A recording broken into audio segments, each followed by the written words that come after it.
Alors, mesdames et messieurs, on va essayer de dire un petit divrei Torah malgré qu'on a mal à la gorge, c'est pas grave. Alors, après, nous sommes dans les Shiva de Nechamata, les 7 parachiotes où Dieu nous console, il nous console. Il y a une mitzvah ici où c'est écrit Ve'achalta v'savata, dans la première montée, tu mangeras. Et tu vas te rassasier, et tu vas faire, et tu vas bénir Dieu à la Haaretz HaTova, sur la terre. Sur la terre que tu vas t'installer, la bonne terre, Hashem Natan Lecha Hashem. Ça c'est Birkat Hamazon. Alors, la Gemara elle dit dans Brachot Daf Memchet, Amar Rav Nachman. Il a dit Rav Nachman, Moshe Tiken Birkat Hazan. Moshe Rabbeinu, il a fait la bracha de Hazan Otano le 18 Iyar, quand la manne elle a commencé à descendre. Après la sortie d'Égypte, le 18 Iyar. D'accord? Et Yoshua, quand il est rentré en Eretz Israël, il a institué à la Haaretz ve'al-Mazon. David ou Shlomo, Alema Shalom, ils ont institué Mori Yerushalayim, et Shlomo, il a dit à la Beit HaGadol, puisque c'est lui qui l'a construit. Ok? Alors, la 4e bénédiction, il a institué sur ceux qui sont morts à Bétar. Alors, pourquoi il a institué dans Birkat Hamazon, Atov, la Métiv? Pourquoi il a institué?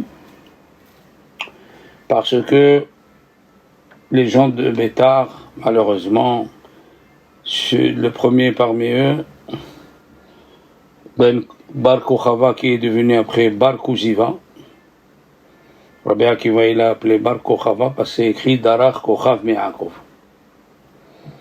Une étoile a jailli de Jacob, il a cru que c'était le Mashiach.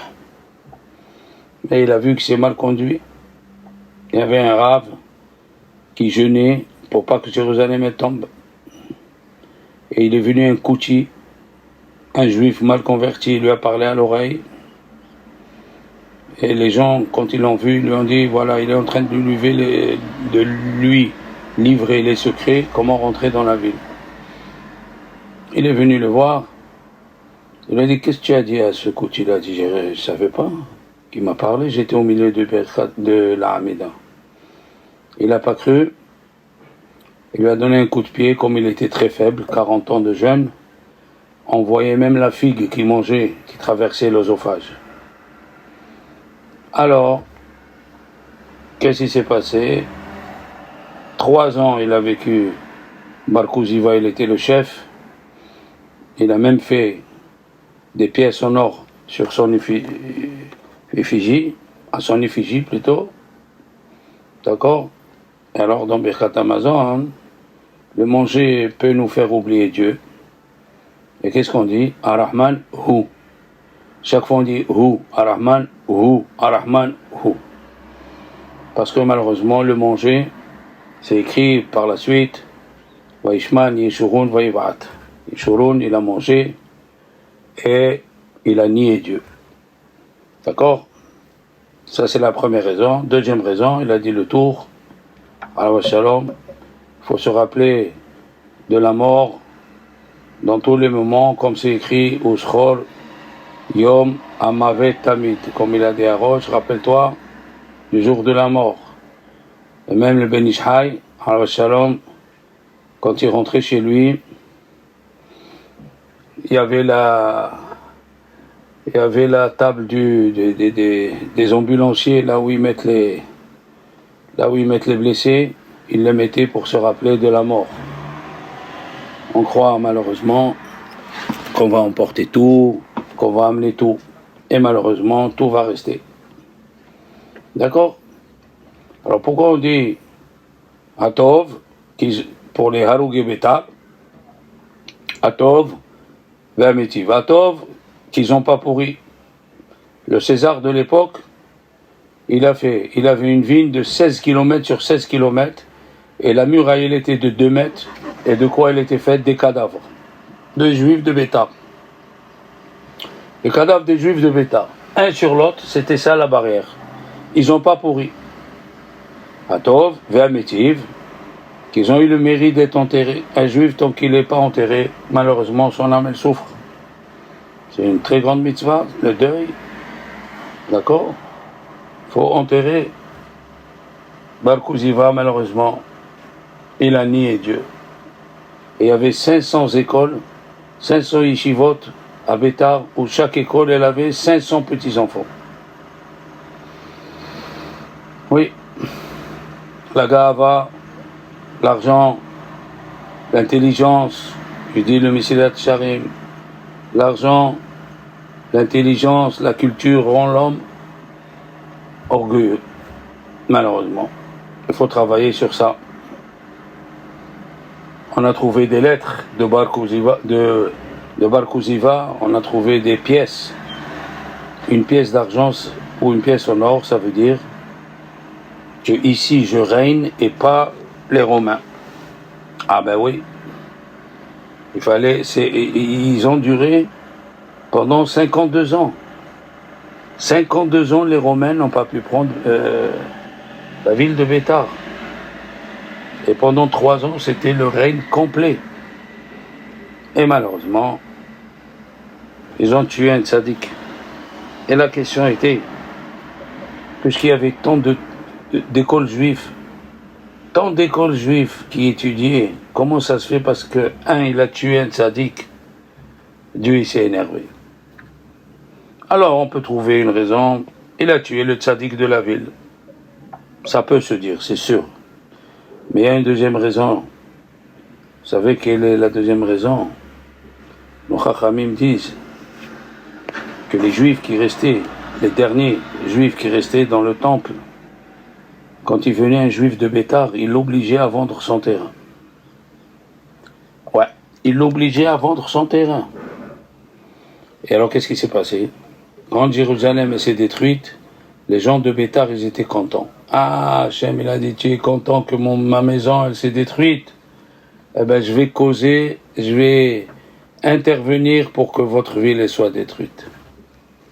Nous avons vu dans la paracha de la semaine, Moshe Rabbeinu, il a cassé l'étape de la loi, et quand Dieu, il lui a dit, j'ai pardonné, il s'est mis à prier Dieu, Vaïhal Moshe, il s'est mis à prier Dieu, il est devenu Holé. Et Dieu lui a dit, Salahti Kidvarecha, j'ai pardonné. Et quand il est descendu, il a cassé l'étape de la loi. Qui c'est qui lui a dit de casser l'étape de la loi? Il demande le Siporno, dans la paracha de Kitissa. Et il a répondu, parce qu'il les a vus joyeux dans le péché.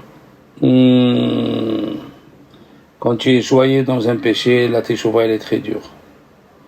On l'a dit aussi quand quelqu'un, à Purim, les élèves de Rabbi Shimon bar Yochai, ils ont dit pourquoi Dieu il a décidé de détruire les Juifs pendant Purim. Et non, il faut mener à Séoda. Ils ont fait un péché, ils mangeaient kasher, mais ils profitaient de la Séoda, ils étaient contents. Ils étaient contents alors qu'ils envoyaient un message de désespoir aux Juifs. Tu as fait une avera, dis, j'aurais bien voulu ne pas la faire, mais j'arrive pas. Au moins tu as cassé la avera en deux. Ouais. Donc, se rappeler de la mort, se rappeler de Harugé Bétar dans Birkat Hamazon. Et la Gemara continue, elle a dit, Menaïn de Birkat Hamazon mina Torah. D'où on sait qu'il faut faire Birkat Hamazon d'après la Torah. C'est écrit Ve'achalta ve'savata. La question elle se pose. Quelque chose qui est écrit dans la Torah, les Chachamim ne peuvent pas répéter. Comment ils disent d'où on sait que c'est Birkat Hamazon mina Torah, mais c'est écrit Ve'achalta ve'savata ou berachta. Alors première réponse, on allait croire que le Birkat Hamazon, que si tu habites, tu es chayav de faire Birkat Hamazon, que si tu habites en Eretz Israël. Mais si tu habites pas en Eretz Israël, le Birkat Hamazon, il n'est pas mina Torah. Puis c'est écrit Ve'achalta ve'savato berachta ala Aretz HaTova. Ah, à la Aretz HaTova. Donc on allait croire que le Birkat Hamazon Minatora est que quand tu rentres en Eretz Israël. Deuxième réponse, on allait croire, comme la paracha elle parle quand tu vas arriver en Eretz Israël, alors on allait croire que le Birkat Hamazon, la première Birkat Hamazon, tu arrives en Israël, elle est Minatora, après tu as plus. Il est venu, les Chachamim ils ont dit non, Birkat Hamazon elle est Minatora même au dehors d'Eretz Israël. Bien sûr, si tu manges et tu te rassasies, elle est Minatora. Mais si tu as bu que 30 grammes, elle est Miderabanan. La Gemara, elle dit, elle continue, elle dit qu'est-ce que c'est Uberachta? C'est la bracha de Hazan Otanu, Ve'eta Olam. D'accord? Après, Et Hashem, pourquoi c'est écrit Et Hashem, la Gemara, elle dit, c'est le Zimoun. Haaretz, pourquoi c'est écrit à l'Haaretz? C'est pour la bracha à l'Haaretz et à l'Amazon. Asher Natalach, c'est pour le Beth Amikdash. Le Chizkouni, Rabbi Hizkiyahu ben Manoah, qu'il était en 1250 en Italie, le Chizkouni. Il amène le Yerushalmi. Pourquoi c'est écrit Ve'achalta ve'savata ve'berachta et Hashem Elokecha? Pourquoi il écrit le mot et? On sait que chaque fois qu'il y a le mot et, c'est pas normal. Alors et, c'est venu ajouter, par exemple, Kaved et avicha. Respecte et ton père et ta mère. Pourquoi le mot et? C'est venu nous dire Kaved et avicha, ton grand frère. Itimicha, ta grande sœur. Alors ici c'est écrit Ve'achalta ve'savata ve'berachta et. C'est quoi ce et? Il a dit, on sait aussi, on a oublié de vous dire que aussi c'est écrit, Shimon Amsoni, chaque fois qu'il y avait un et, il ajoutait quelque chose. Comme la paracha de la semaine dernière, Ve'et Hanan. Le et, c'est qu'il a ajouté beaucoup de Hanan, de prières. Ve'et Hanan. Alors, il a dit, quand il est arrivé à Et Hashem Elokecha Tira, il a dit, je ne sais pas quoi ajouter. Il est venu Rabbi Akiva, il a dit Mora Rabbach ki Mora Shamayim. Respecte ton Rav comme tu me respectes Dieu. Il a dit Kaved, le Yerushalmi, il a dit pourquoi c'est écrit Et Hashem Elokecha Birkat Habayit, le Baal Habayit. Quand tu fais le Birkat Hamazon, tu dois bénir le Baal Habayit. Alors il y a beaucoup, il a amené le Beth Yosef, il a amené à la Shalom dans le Siman Resh Aleph, beaucoup de textes. Comment faire la bracha du Baal Habayit. Alors, on dit Vesiye nechasa venechaselu mutzrahim. Chez les Témanim, elle est très très grande, la bracha pour le Baal Habayit. D'accord? La même chose. Alors Shalom, il a dit le grand de Vilna, et c'est ramené dans Mishnah Brura, Simam Menvav. Ouais, cette bracha elle est Minatora, et la bracha de la Birkat Torah Asher Baharbanu, le Shagatari, dans le Siman Kafalef, il a dit aussi elle est Minatora, et Birkat Hamazon c'est sûr qu'elle est Minatora. Maintenant, Moreno Rabbi Ovadia Yosef, il a dit que la bracha qui est sur la Torah, Asher Baharbanu, elle aussi, plusieurs disent que c'est Midera Banan. Un jour on fera un cours, il faut un cours sur ça, pourquoi elle est Midera Banan. Alors, dans la Gemara de Menachot, on a dit Al tikrema el amea. Ouais. Dans le Siman Kapag, il dit le Mishnah Brura, au nom du premier Gadim, que au milieu du Birkat Hamazon, c'est comme au milieu de la Hamida. Tu ne réponds pas ni Amen, ni rien. Pourquoi? C'est une mitzvah de Horaïta. C'est une mitzvah de Horaïta à tel point que Rabbi Akiva dit un petit qui a mangé le vendredi. Il a mangé, ou la semaine, il a mangé juste avant plutôt le coucher du soleil. Il a dit il faut qu'il attende de faire Birkat Hamazon à la sortie des étoiles pour que le Birkat Hamazon il soit Minatora, il va devenir il va devenir adulte le soir. Le Hassid Ya'betz, il s'appelle Rabbi Yosef Ya'betz en 1440, vous vous rendez compte? Il a écrit dans son livre pourquoi les gens ils se tuent pour les minagim. Les gens ils se tuent pour faire les minagim. C'est très important le minag. On n'a pas dit qu'il ne faut pas le faire, il faut le faire.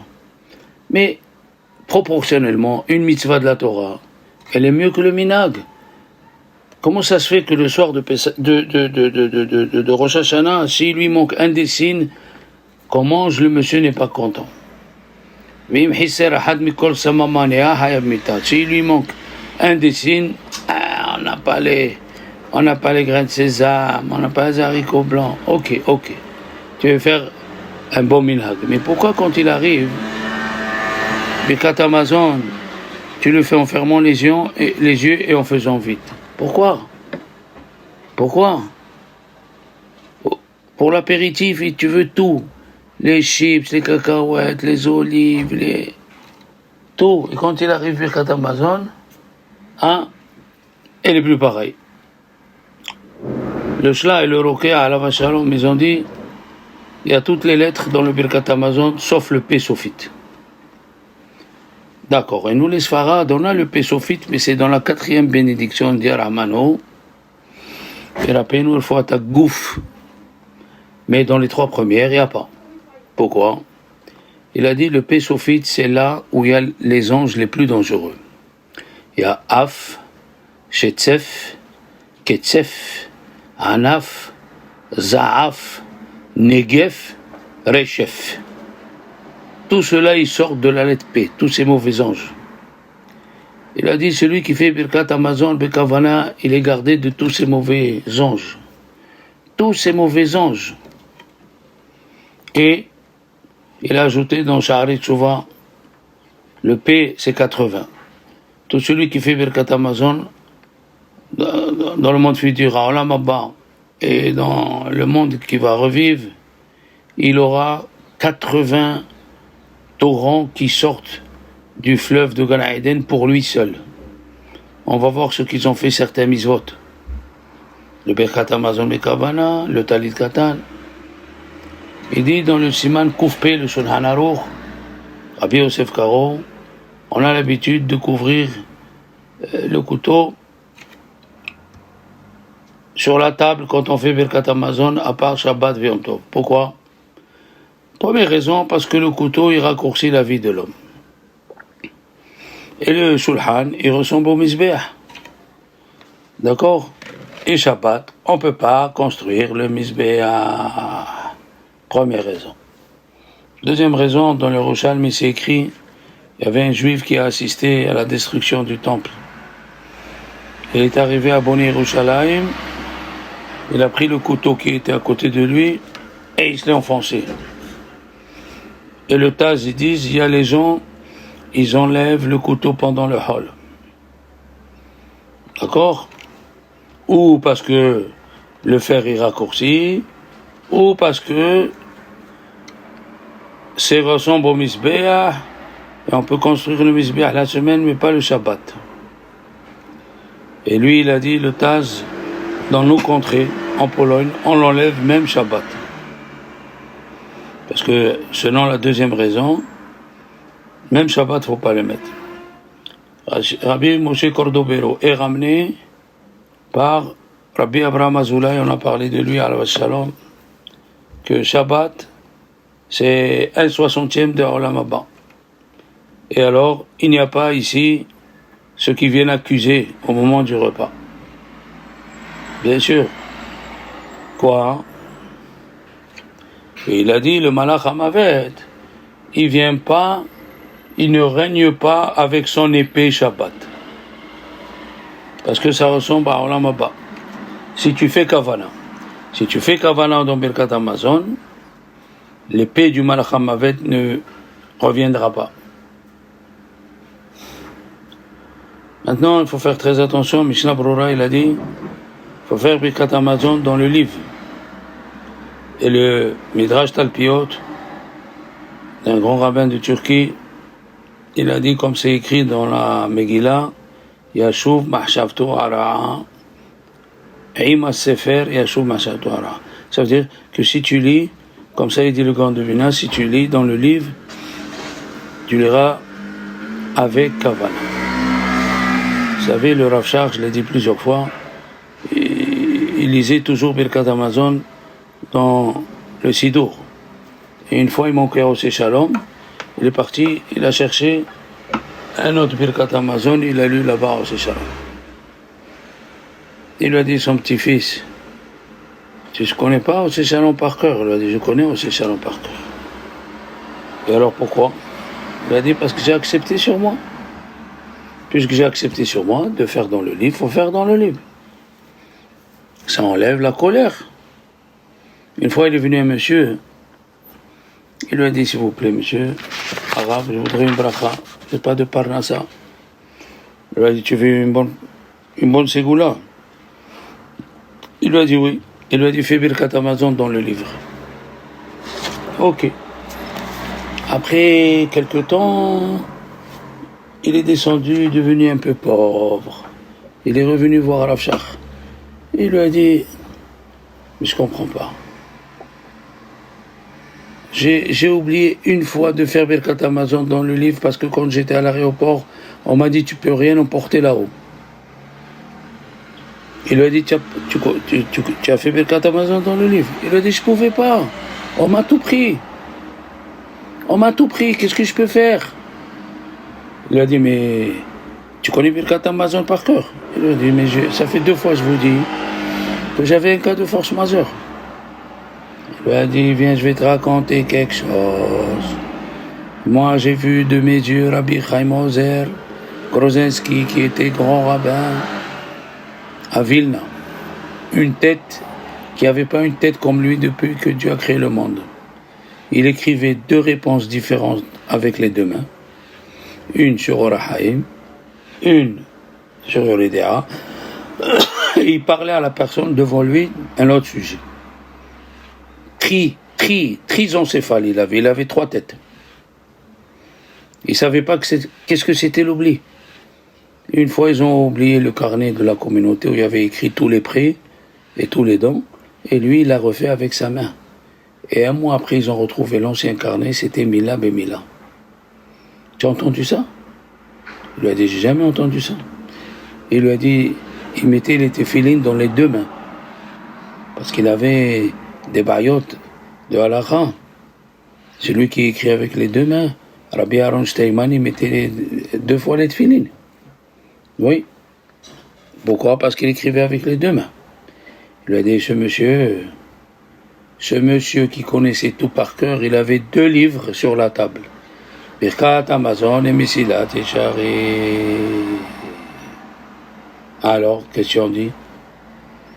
Il lui a dit, qu'est-ce que je pouvais faire? Tu connais Birkat Hamazon par cœur? Il fallait prendre une feuille et écrire Birkat Hamazon sur une feuille et faire Birkat Hamazon sur le livre. Ah bon? Eh oui, monsieur, tu l'as pas fait. Nous, Chachamim, ils disent qu'il y a beaucoup des anges qui viennent accuser la personne. Hein? Le Maharsha, il dit à la Shalom. Le Maharsha, dans Masechet Nazir, la dernière page, que ça veut dire l'Hatof, Hatof ou Barer, il a dit il faut penser que Birkat Hamazon c'est comme Kriyat Yam Souf, parce que la Gemara a dit caché mes anotav chez la dame qui Kriyat Yam Souf. C'est dur de donner le manger à un homme comme la traversée de la mer Rouge. Pourquoi? Parce qu'il y avait des gens de Mekatregim, des accusateurs. Ils viennent chez Dieu, ils disent pourquoi tu lui donnes? Pourquoi tu lui donnes? Ne lui donne pas. Ne lui donne pas.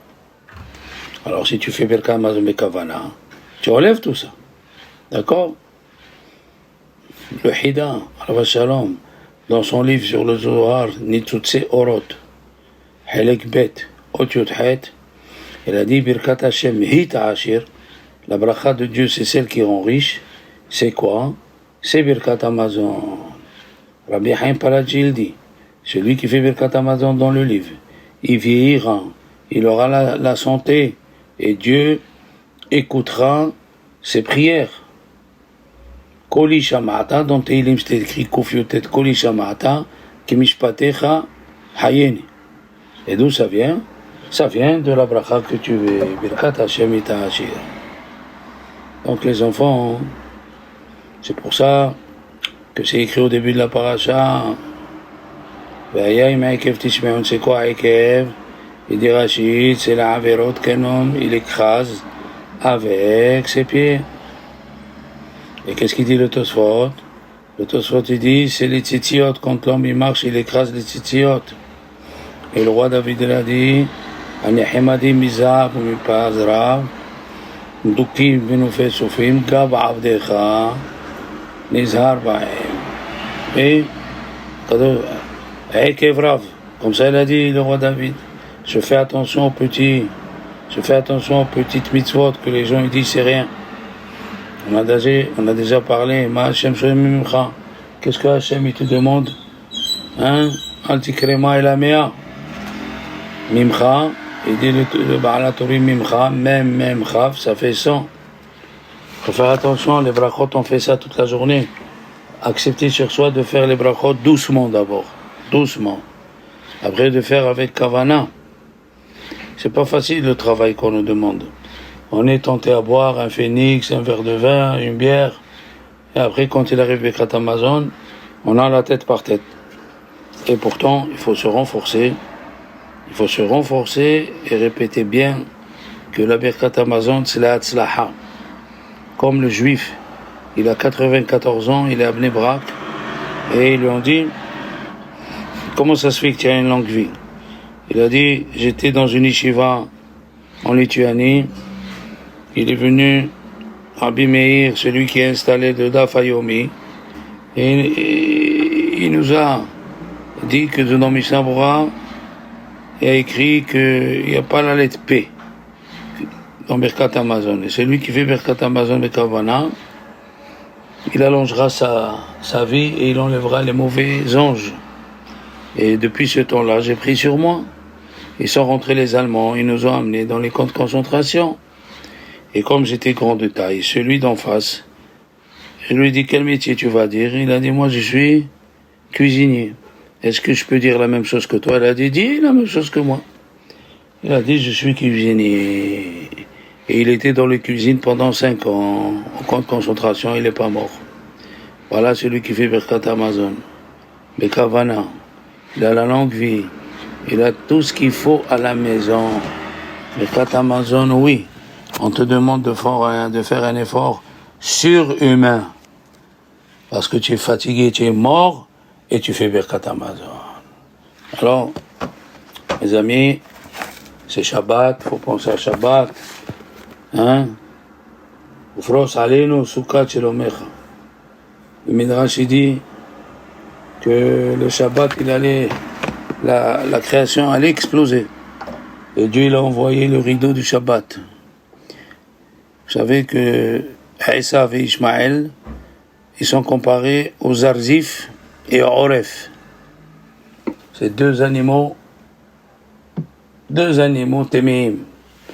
Eh bien, celui qui est Shomer Shabbat Kilchato, c'est la Gemataria de Shabbat, Shin et Tav. Ça fait 702. C'est la Gemataria de Zarzif et de Oref. Après, c'est écrit Uberachtet Hashem Elokecha, Ve'achalta ve'savata Uberachtet Hashem Elokecha, c'est Gemataria Shabbat. Donc le Shabbat va venir. On doit faire attention, on dînime de Mouxé. On doit faire attention à tous les Melachot, du Bichoul, de Borer, de Otsa, même ceux qui habitent en Eretz Israël, c'est pas bien qu'ils sortent avec quelque chose dans la main. Parce que le Hérouv, il est bidiavad pour les Sfarad. Les grands rabbanim Sfarad ne sortent pas avec le Hérouv. Bien sûr, la reine du Shabbat va arriver. À nous de la recevoir comme il faut. Une belle nappe, des beaux fruits, un bon vin, Be'ezrat Hashem. Alors, le Shabbat, chacun dans sa ville, il doit voir à quelle heure il rentre, à quelle heure il sort. Et celui qui l'accepte 40 minutes avant, il a le Shalom Bayit à la maison. Et celui qui le retarde aussi, le fait sortir comme Rabbeinu Tam, bien sûr, il aura la bracha à la maison. Un bon Shabbat, mes amis.